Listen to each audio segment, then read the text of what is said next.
I want to do some tile prep right now on a Zendala. And I'm going to be using some magicals.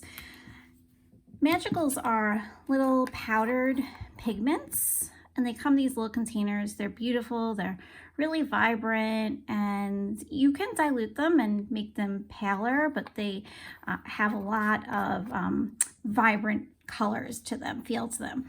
So I'm going to be using some yellows, greens, and blues today, and there's many different ways you can use magicals. What I'm doing today is not the only way to do this. Sometimes I will use a palette and put some of my powder into the palette and add water and actually paint with them. Today I'm going to let the magic happen by itself.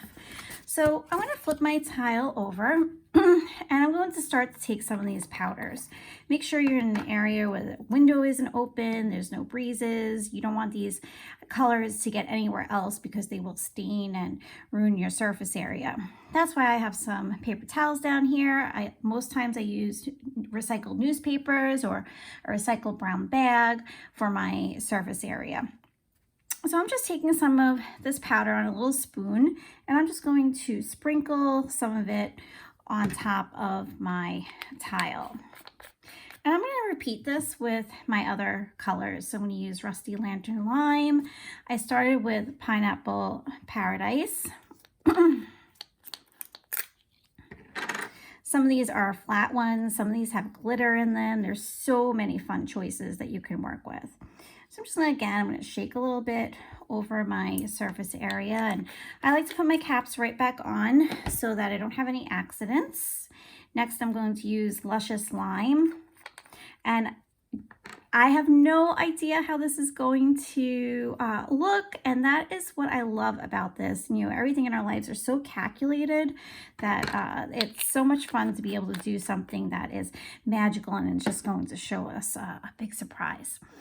Next is Shabby Turbine Teal, and this teal will mix with our yellows and blues nicely. So when you're selecting your colors, you want to make sure that you're picking something near each other on the color wheel so that they blend nice. Or if you take primary colors that you know blend, those will work as well. So there we have it. I have some powders on my tile. Looks like a bunch of nothing so far. I'm just gonna put everything else aside. And I have a spray bottle here, and I want it so that it's a mist and that it's not too drippy. And I'm going to spray some water on here. And look at that already. Look at that magic, right? You could just leave it like that.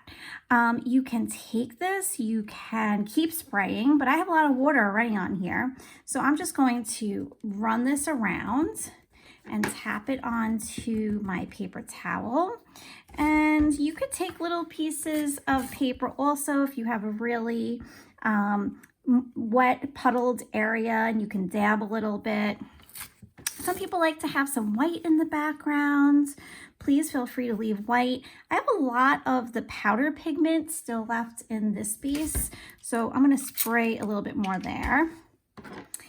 Something else, and again, I'm just playing here to show you different examples. You could take a paintbrush with a little bit of water, and off to the side I have a water cup. And you could brush. I like to pat sometimes because I do like how the colors are blending and I don't want it all to mush together. So I'm just kind of dabbing a little bit these colors. Again, just playing around. If at this point I wanted to drop some more pigment onto here, I could absolutely do that.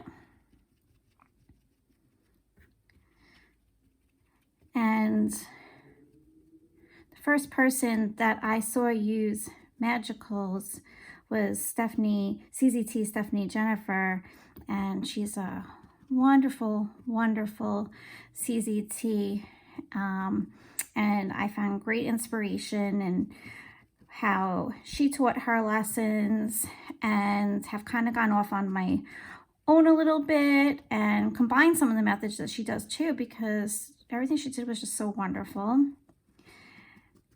But just play. There's no wrong way to do this. I like some of these little white spots left, so at this point I'm just going to stop. if I wanted to go in right away and start tangling, this surface is wet, so I would not be able to.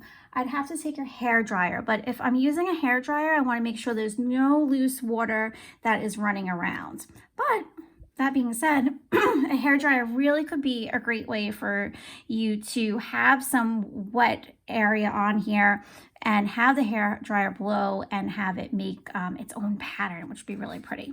So this was a little different for me. I used greens today. I have really this summer, maybe just thinking about the beach and everything, been using lots of blues. So I'm excited for this to dry, and you'll see me soon and we will tangle on this tile together.